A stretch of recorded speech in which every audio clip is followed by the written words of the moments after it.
Maybe Caitlin Clark not playing for Team USA at the Olympics turned out to be a blessing in disguise. In her first WNBA game back after the break, she put on one of the best performances of her career. She definitely heard all the talk, not just from Diana, who said, "Reality is coming," but also from the Mercury's social media, where they claimed they'd prefer their 6-time gold medalist.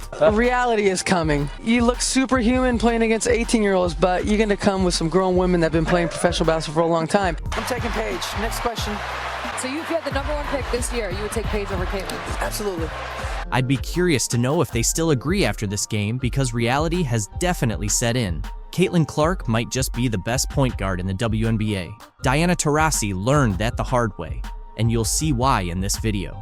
Right from the first play, Aaliyah Boston shows she's in mid-season form, chasing down a missed 3 from Mitchell and putting up the first points for Indiana. On this next play, all 3 of the Fever's all-stars get involved. Clark makes an entry pass to Boston in the post, who quickly scans over her left shoulder and delivers a perfect bounce pass to Mitchell, cutting across the baseline, who finishes with a smooth reverse layup. You can really see the chemistry between Clark and Boston here. Clark hesitates just long enough to give Boston time to get into position, then threads a bounce pass around Griner's outstretched arms, and Boston lays it in off the glass. It's a strong start for the Fever, forcing the Mercury into an early timeout. Phoenix finally gets something going, and when all else fails, they turn to Brittney Griner. She rises above the defense and sinks a fadeaway jumper over 2 defenders. Speaking of shooting over defenders, watch as Caitlin comes off a screen from Nalissa and lets one fly from NBA range, knocking down her first 3 of the game. When Caitlin starts hitting from deep early on, it's never a good sign for the other team. Kalia Copper is showing why she was such a key player for Team USA in the Olympic final, picking up right where she left off in Paris. She nails a jumper from the elbow off the dribble. While she's a solid defender, she couldn't stop Caitlin Clark, who danced around her on the perimeter, spun inside, and finished at the rim while drawing the foul for an and one. Of course, Caitlin sank the free throw to complete the 3-point play. Caitlin was in control early on. Check out how she probes the defense and splits it with a perfect bounce pass to Smith under the basket for an easy layup. Diana Taurasi, the 6-time Olympic gold medalist, finally made her mark, spinning past Boston for a smooth layup off the glass. But Phoenix couldn't keep up with Indiana's youth and speed. Clark zoomed down the court, blew past Griner, took a slap to the face, and still managed to finish for another old-fashioned 3-point play. That gave her 10 points, and it wasn't even halfway through the first quarter. Watch Caitlin's awareness here. She knows the defensive attention she draws. Sophie Cunningham is face-guarding her at half court, but Caitlin drops back and creates a 4-on-3 advantage for her team. After a screen from Boston, Lou Samuelson takes advantage and catches Taurasi off guard, cutting to the basket and scoring another easy 2 for the Fever. It's the little things that don't show up in the box score that really show how advanced Caitlin Clark is for her age. Even with her taking a seat on the bench, the Fever kept up their fast-paced style. Watch as Mitchell goes coast to coast, pulls up for a mid-range jumper, and then knocks down her first 3-pointer of the game. And there she is again, top of the key, matched up with Copper. Mitchell puts the ball on the floor, steps back, launches, and scores. That's 10 first-quarter points for Kelsey Mitchell, and the Fever are pulling away early. The quarter ends with, who else? Caitlin Clark. She's out for revenge, catching and shooting a deep 3, helping the Fever take a 19-point lead. Clark finishes the first quarter with 13 points, hitting a mid-range shot at the buzzer, though her team still trails by 17 points. Caitlin's on fire, starting the second quarter just like she ended the first, with another 3 from the same spot. That's 3 triples already, bringing her up to 16 points. Absolutely unreal performance from the soon-to-be Rookie of the Year. With all her scoring, it's easy to forget she's also the WNBA's assist leader. Check out this bullet pass to Nalissa Smith in transition, who finishes through contact for an and one. The Fever now lead 41, 18. This is turning into a blowout in Indianapolis, and it just gets worse for Phoenix. Clark doesn't let up, firing another pinpoint pass to Kelsey Mitchell for an easy layup. She could probably find a needle in a haystack with passes like this. It might be one of her best assists of the year, but honestly, she has so many of them, it's hard to keep count. Even Erica Wheeler is hitting threes in this game. The Fever's lead is now up to 28 points, and we're not even halfway through the second quarter. Finally, the Mercury gets something going, with 42-year-old Diana Taurasi coming off a screen to knock down a big three, cutting the lead to 25. Everyone's feasting in Indiana this game. Nalissa Smith, off a pass from Clark, muscles her way inside and makes a tough shot over Sophie Cunningham. That basket makes her the third Fever player to hit double digits. Actually, make that 4, as Erica Wheeler turns the corner and dishes it off to Boston at just the right moment, bringing her total to 10 points before halftime. Indiana is dominating Phoenix inside, with a 26, 2 points in the paint advantage. Credit the Fever's defense, but there's really no excuse for Phoenix, especially with the tallest player on the court. Quietly though, Phoenix starts to build some momentum. Natasha Cloud hits back-to-back threes, and then Diana Taurasi, this time from the corner, drains another, giving the Mercury 9 quick points. This little 11-2 run becomes important later. You'll see why if you stick around to watch the full game. At the half, the Fever lead 54-37. That first half might be the best basketball Indiana has played all season. Everything we talked about, playing too slow, not playing to Caitlin's strengths, was the complete opposite today. Caitlin was able to play at her Iowa-style fast pace, outrunning the older Phoenix team and taking advantage of the Fever's youth. Clark was phenomenal, putting up 16 points, 4 rebounds, and 5 assists in the first half alone. Boston, Mitchell, and Smith all chipped in with over 10 points each. But it all started with Caitlin. She's the catalyst, getting everyone involved. And when her three-point shot is on, there's really no one in the WNBA who can stop. When Caitlin walked into the Indiana training camp, the excitement was palpable. Everyone turned to look at her, filled with curiosity and hope. People started comparing her to the legendary Larry Bird, highlighting the high expectations and excitement surrounding Caitlin's game. Back in 1979, Larry Bird joined the Boston Celtics right after his college days at Indiana State. Before he arrived, the Celtics had just endured their worst season ever, finishing with a 23-59 record. But Bird's rookie season sparked a dramatic turnaround, with the Celtics achieving a 61-21 record and clinching the Atlantic Division title. This phenomenon became known as the Larry Bird effect. Could Caitlin Clark bring about a similar change for the Fever as Bird did for the Celtics? Last year, the Fever finished with a 13-27 record, and the year before, they had the worst record in the WNBA at 5-31. The potential for transformation is clear. Just as Bird took the Celtics from their worst season to division champions, Clark has the chance to revitalize the Fever. If she can replicate Bird's impact, she might lead the Fever back to playoff contention, something they haven't seen since Tamika Catching's last season in 2016. That's new to me. I think no matter what is going to happen, there's always going to be expectations and pressure on my shoulders and pressure on this team to be really good, and that's how you want it. That's exactly, we wouldn't want anything else. The excitement was palpable as the Indiana Fever kicked off their 2024 training camp at Gainbridge Fieldhouse. The familiar sounds of sneakers on the court, swishing nets, and teammates communicating filled Salesforce Court as the Fever returned for their first day of on-court action. Most of the team was there, including stars like Caitlin Clark and Aaliyah Boston, ready for an intense 2-day training camp. Head coach Christy Sides and her coaching staff wasted no time putting the players through their paces, evaluating their skills and chemistry. For Clark, this was her first official practice as a professional player, and she didn't disappoint. She showed the same talent and determination that earned her accolades in college, eager to make her mark in the WNBA. Despite the challenges and whirlwind of recent months, Clark was grateful for the opportunity to be back on the court with her teammates. I say I'm a pro by any means, but it's been fun. I think it's like, it definitely has a big city feel, but at the same time, like, it feels small and it's easy to get around. I mean, I'm staying mostly in downtown Indianapolis. I'm not driving everywhere yet. As the Fever geared up for their preseason games, Clark felt the pressure and excitement of playing at the professional level. She seemed ready to see what the team could achieve, confident in their abilities. Caitlin Clark is set to make her WNBA debut with the Fever in the 3rd week of May, but she wants to remind everyone that she's human, not a magician.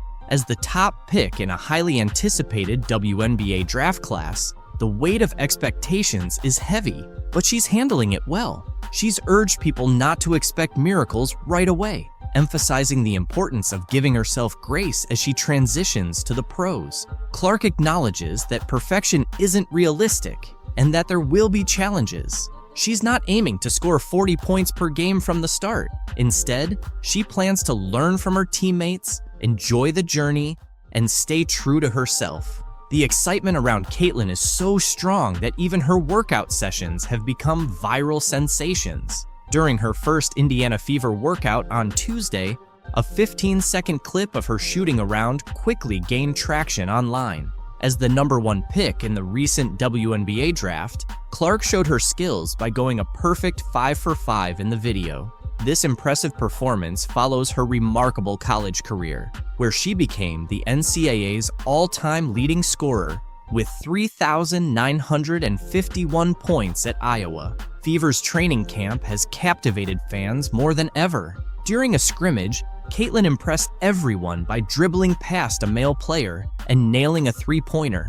A fan posted a video of the play online, dubbing it, "Caitlin Clark broke his ankle."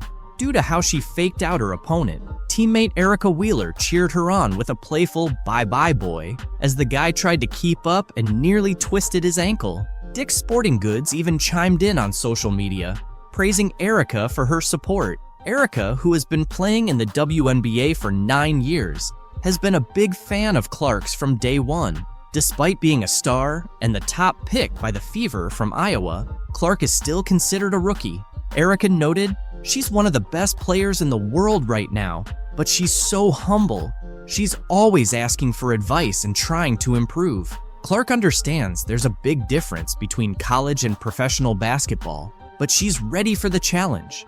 She's excited about the faster pace of the WNBA, saying it suits her style. "The coaches here have been watching me for a while and have some great plays lined up," Clark said. "I feel like I'm in good shape since I just played in the NCAA championship game." She's been keeping busy with basketball and feels confident and ready to make her mark in the WNBA. As Caitlin's fame continues to rise, Indiana is also seeing a boost in new advertising partnerships. The Indiana Fever, influenced by Caitlin Clark's selection, recently signed a major ad deal with Indiana-based pharmaceutical company Eli Lilly. This partnership introduces jersey ads to the WNBA, following a trend seen across various professional sports leagues. Starting this season, Eli Lilly's logo will appear on the left shoulder of Fever jerseys, highlighting the growing collaboration between sports and business in the state. Pacers Sports and Entertainment CEO Rick Fuson expressed excitement about the partnership, emphasizing its potential to bring attention to important issues such as support for female athletes and community health initiatives in Indiana. Edub compared Indiana to Hollywood when we talked to her. I know the excitement has kind of followed you for a little while, but I'm curious your spin on that and Indiana in particular. I'll agree with Edub there, I guess. I don't know. I mean, the excitement surrounding Caitlin Clark is unprecedented, and fans are eager to see her off the court just as much as on it. Fans are gearing up to watch Caitlin Clark make her WNBA debut this Friday, with the Indiana Fever set to take on the Dallas Wings in a preseason game. Despite being an exhibition match, ticket prices have surged, even surpassing those for a crucial NBA playoff game in Clark's new hometown. As of Wednesday afternoon, the cheapest ticket for the Fever vs. Wings game was a whopping $595 on TickPick. located in Section 209, Row MM at the College Park Center in Arlington, Texas, including all fees. These prices are comparable to many regular season NBA tickets, and notably higher than the entry price for Thursday night's Pacers-Bucks NBA playoff game at Gainbridge Fieldhouse in Indianapolis, which stood at $36 for the cheapest ticket on TickPick. The high ticket prices for the Fever Wings game can be attributed to the limited seating capacity at the College Park Center, which can only accommodate around 7,000 spectators. This situation has prompted several WNBA teams to upgrade their arena arrangements in anticipation of matches against the Indiana Fever. The Fever, in turn, hosted all their games that season at Gainbridge Fieldhouse after previously playing at the smaller Indiana Farmers Coliseum. Other WNBA teams, like the Las Vegas Aces and Washington Mystics, also shifted their home games against the Fever to larger NBA-sized arenas to meet the demand from fans. The WNBA's Dallas Wings experienced a historic moment as they sold out season tickets for the first time in the franchise's history just before their preseason opener against the Indiana Fever on May 3rd. The anticipation surrounding Caitlin Clark's debut with the Fever fueled a surge in ticket demand, driving up sales for the Dallas team. Individual ticket prices for Clark's preseason debut ranged from $210 to $350, with some exceeding $1,000 in certain sections, according to UTA Tickets. The Wings also saw a significant increase in overall ticket sales revenue, with a staggering 220% rise, including an impressive 1,200% surge in individual ticket sales revenue, according to the Dallas Morning News. This surge highlights the profound impact of Clark's presence on both the Fever and the wider WNBA community, sparking unmatched excitement and engagement among fans. Not a flagrant foul penalty one, which it probably should have been upon review, at least by our account. This, you could have gotten Reese for a personal, but can also see that being a no call. Fans are really upset that nobody from Caitlin Clark's team is there to back her up as she faces tough times on the court. It's unfair for Caitlin, and pretty sad from Angel Reese's perspective. While many NBA and WNBA veterans have shown their support for Clark, Angel McCoughtry took it to the next level. She's offered herself to the Indiana Fever, ready to come in and defend Clark. Caitlin, she's a great player. I'm a fan of her. You know, I think our girl's jealous. I don't know. She got $28 million from Nike. She's getting a $28 million deal from Nike, which is huge considering that half of the WNBA players won't even make $1 million in their entire careers. A retired 5-time WNBA All-Star has stepped up, offering to be Caitlin Clark's bodyguard as she keeps getting targeted by other players. Angel McCoughtry, now 37, weighed in on the recent buzz surrounding Caitlin Clark after Chennedy Carter's cheap shot on Saturday. Clark's fans are hoping for someone to step in and protect the Indiana Fever star since her current teammates aren't doing much. Speaking with TMZ Sports, McCoughtry said she's willing to come out of retirement to be Clark's bodyguard if the Fever needs one. She's got more than just a tough attitude on the court. The 2-time WNBA scoring champion, drafted first overall in 2009, sounds ready for a fight. Lead. McCoughtry skying in, able to finish in the foul. Take care of your players, all of y'all, McCoughtry said. Take care of your players, all of y'all. I mean, I don't care who it is. McCoughtry said it boldly, showing her willingness to join the Indiana Fever to defend and support Caitlin Clark. Former NBA players and others in the basketball community have raised concerns about protecting Clark as some WNBA players try to gain a physical and psychological edge over her. Fellow WNBA players seem to think they can make a name for themselves by targeting Caitlin Clark. Meanwhile, Fever teammates have passively watched as Clark gets pushed around on the court. During Saturday's win over the Chicago Sky, Fever players stood by as Chennedy Carter unnecessarily hip-checked Clark on an inbound pass. Since that dirty play, no Fever teammates have stepped up to defend Clark or voice their support. McCoughtry added, "I don't care who it is. If somebody's dragging your player down by the neck, I'm in your face. What the hell are you doing? Hey, we could go have lunch later, but right now, we're competing. Don't grab my player like that. I'm gonna step up for you. Somebody get my teammate face. Here I am.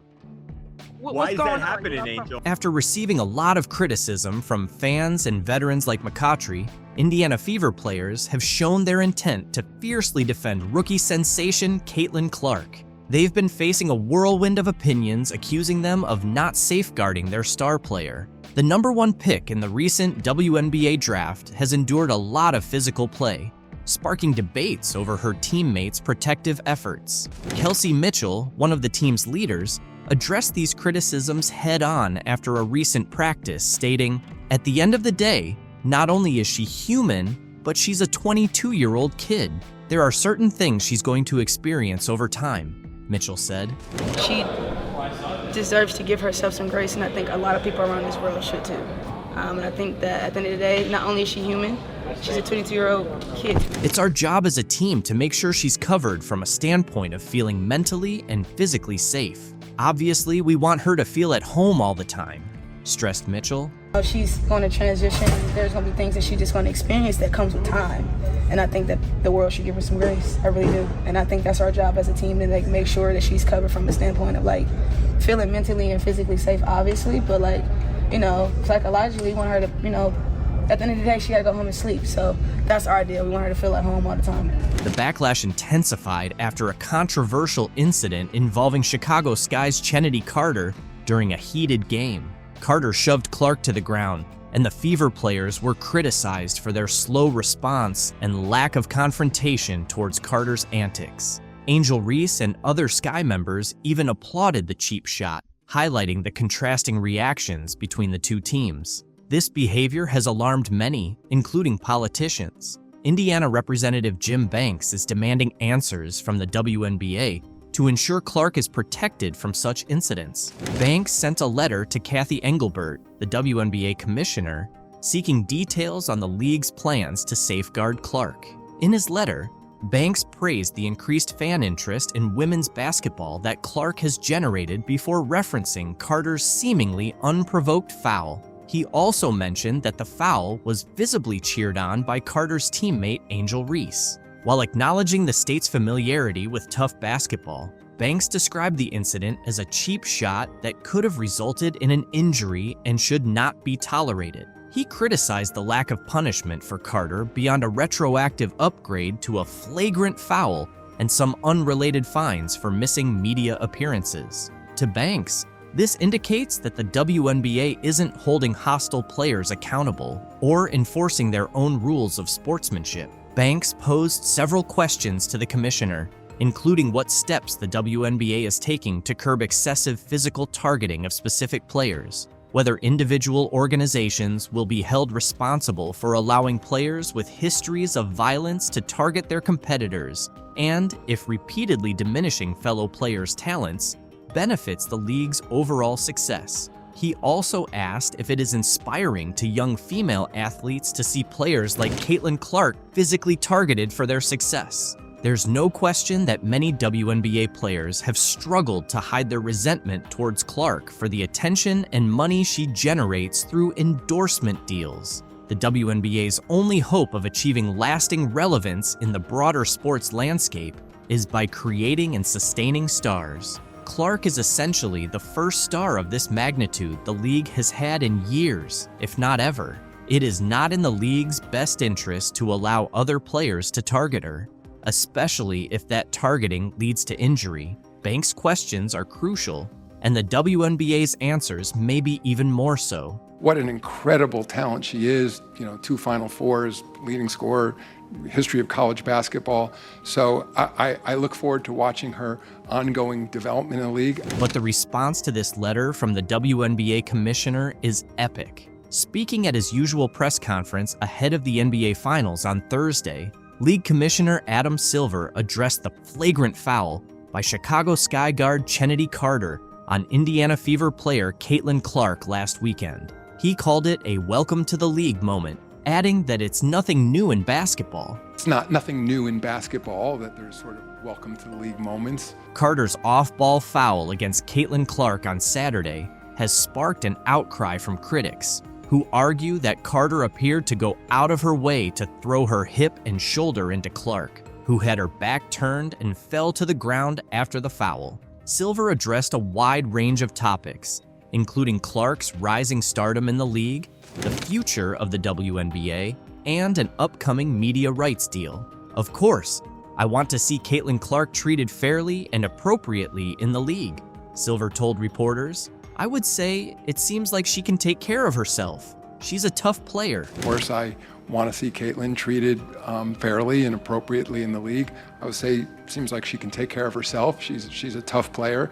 Following the foul on Saturday, Clark told reporters she was doing her best not to let it get to her. I think at this point, I know I'm going to take a couple of hard shots a game, and that's what it is. I'm trying not to let it bother me and just stay in the game and focus on what's important, because usually it's the second person that gets caught if you retaliate. Silver called the passionate interest in Clark, as well as her rivalry with Chicago star player Angel Reese, very healthy for women's basketball and the league. I think ultimately this is very healthy for women's basketball in the WNBA. It's generating a lot of extra interest, Silver said. To be fair to the other players and Commissioner Kathy Engelbert, this didn't just start this year. He noted that while the WNBA has had several star players in recent years, Clark has significantly increased interest in the league. It's generating tremendous additional interest. In fairness to the other players and in fairness to Commissioner Engelbert, this didn't just start this year. Certainly, we're seeing an acceleration of it with Caitlin, but many individual stars who came in this league in the last several years, and then again, I've been with the league for a long time, so I was there the early days with Val Ackerman, and of course David Stern when we developed the WNBA. If you look back at our original business plan from 28 years ago, we didn't anticipate it would take this long to achieve the level of popularity we're seeing now, Silver said. Ultimately, I don't want to make too big of a deal about one player or one call. However, the growing rivalries in professional basketball, both between teams and individual players, can be beneficial for the sport, he continued. If you went back and looked at our original business plan from 28 years ago, we didn't think it would be such a long timeline to kind of break into the sort of popularity we're seeing now. So ultimately, I don't want to make too big an issue about one particular player, one particular call, but I think the burgeoning rivalries in professional basketball, you see rivalries obviously among clubs, but also among individual players too. And I think that can be ultimately good for the sport. Earlier this week, ESPN host Pat McAfee apologized for referring to Clark as a white bee. I utilized the words white bee to describe Caitlin Clark as being the superstar. Those were not my intentions, but that's how you took it. That's on me. I do apologize. During a segment discussing whether race has influenced the WNBA rookie's rapid rise, Silver said he accepted McAfee's apology and considered it a misstep. Regardless of the commissioner's views, Caitlin's growing fan base and her exciting yet kind style of play are what's truly genuine, Silver said.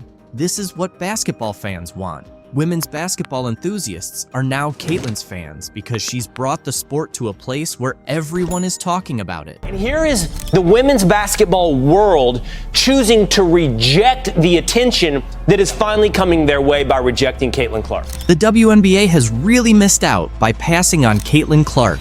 She's not just any rookie, she's the most exciting thing to happen to the WNBA, NCAA, and women's basketball in general. But here's an intriguing twist. She got left out of the Team USA women's basketball roster. Talk about a major surprise for 2024. Look, let's be honest, most people didn't even know they had women's basketball in the Summer Olympics. Now you have a chance to do this, and you don't take it, so here. In basketball, having top-notch skills and fierce competitiveness can overshadow even the biggest teams worldwide, and Caitlin Clark embodies all of that. So, what could be behind Team USA's decision not to include the Indiana star rookie? First, let's take a look at Clark's performance in her rookie year with the WNBA. Despite the Indiana Fever's 3-for-29 season, Clark shined individually, averaging 16.8 points, 6.3 assists, and 5.3 rebounds. Her performance and impact are unprecedented for a rookie in the WNBA. So why isn't she on the Team USA roster? Experience can't be the excuse, considering the USA national basketball team's history of selecting rookies. Since women's basketball was added to the Olympics in 1976, at least 2 players under 25 have been included in every Olympic roster.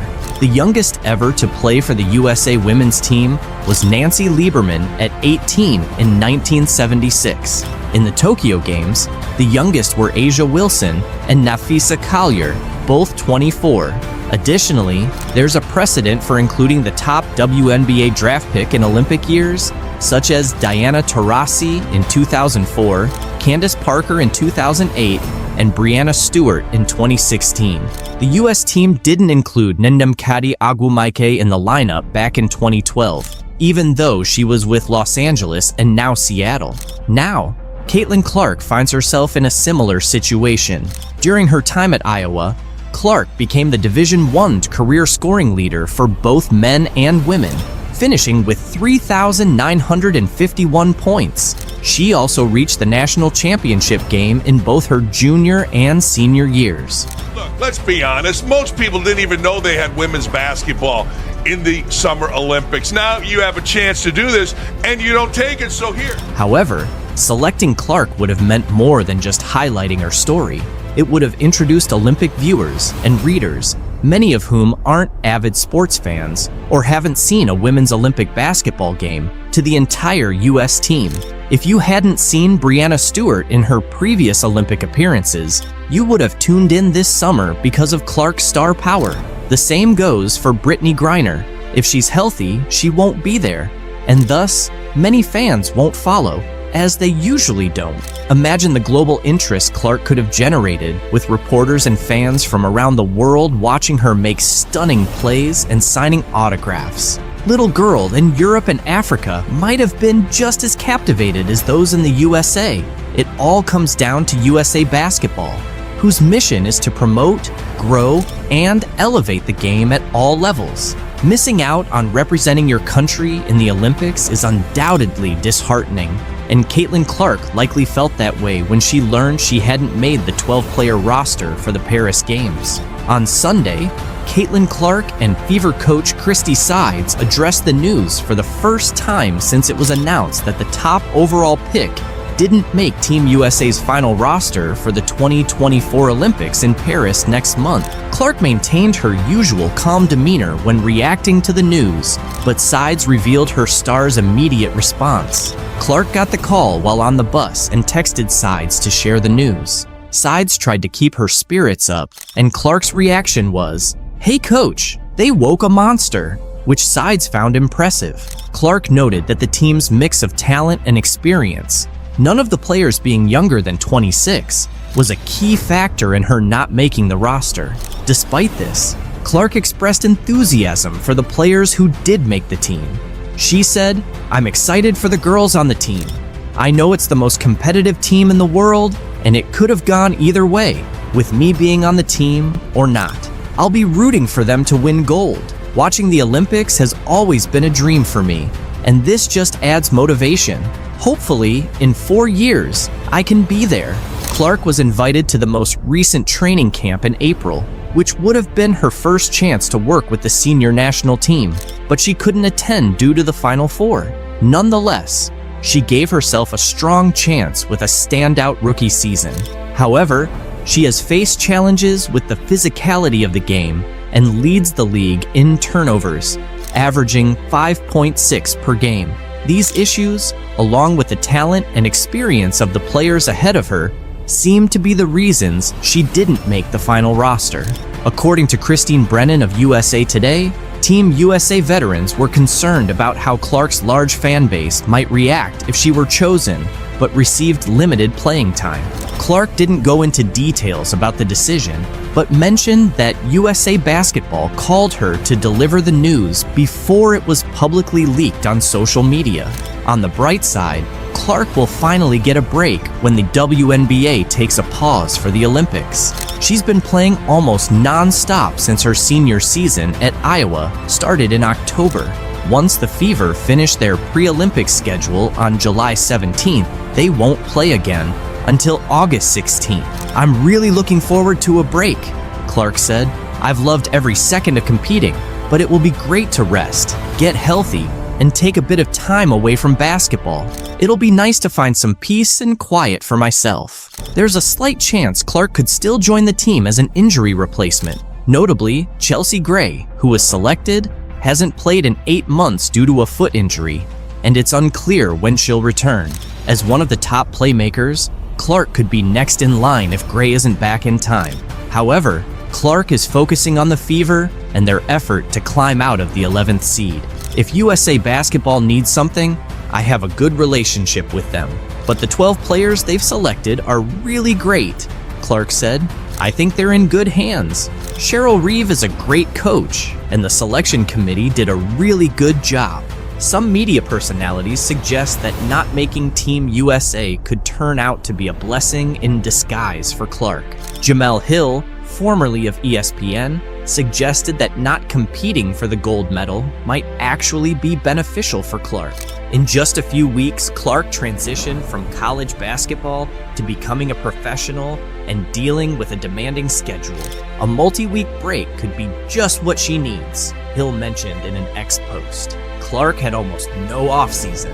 Her college career ended on April 7th after a long 6-month season, and just a week later, she was the first overall pick in the WNBA draft by the Indiana Fever.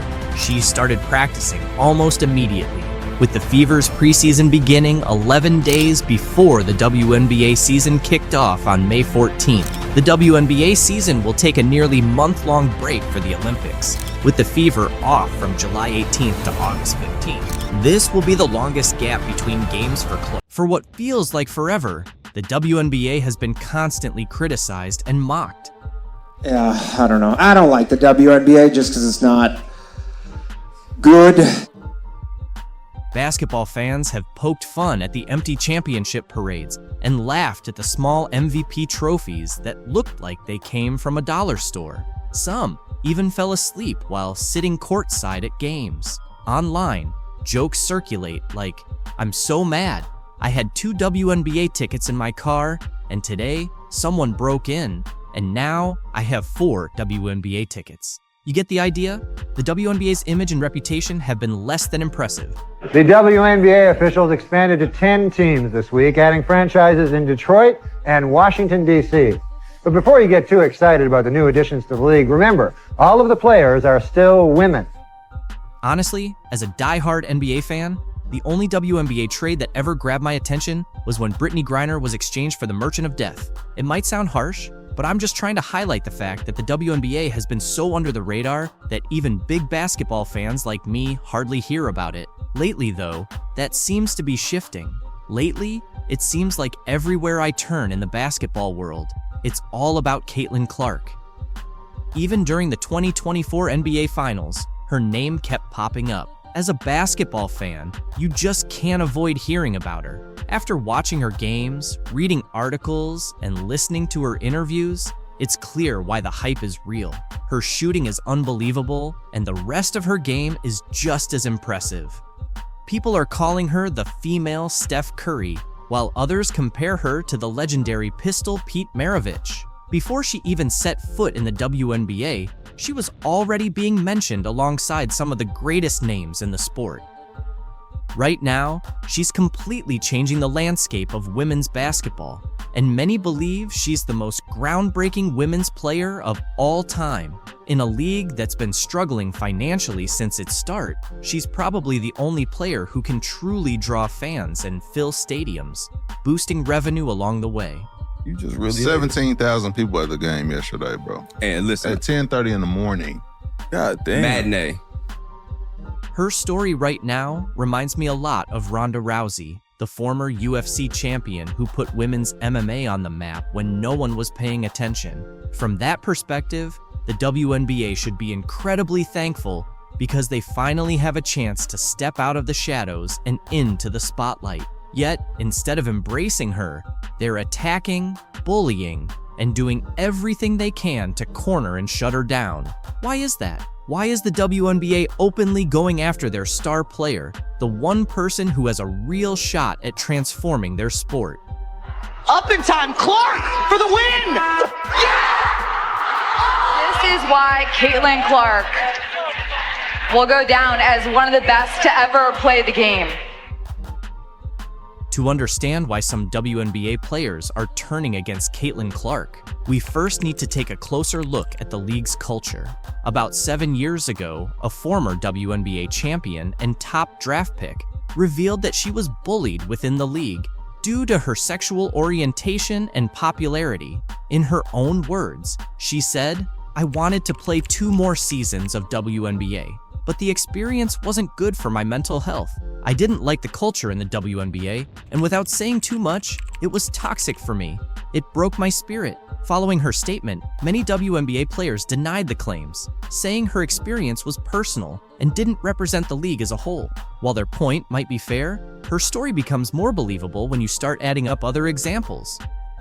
Take Luka Doncic, for instance. When he first joined the NBA, he tried to show support for the WNBA by creating what seemed like a harmless video. What's up, Ricky? I know you're having a great season, so just keep pushing. I know you're going to be the rookie of the year, so best of luck to you.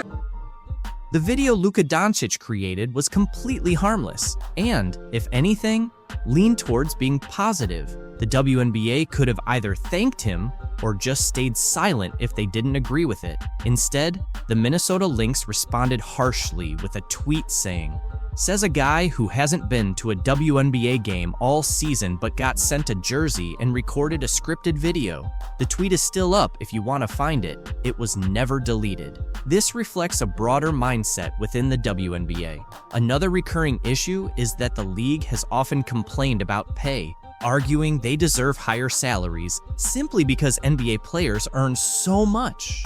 We are not asking to get paid what the men get paid.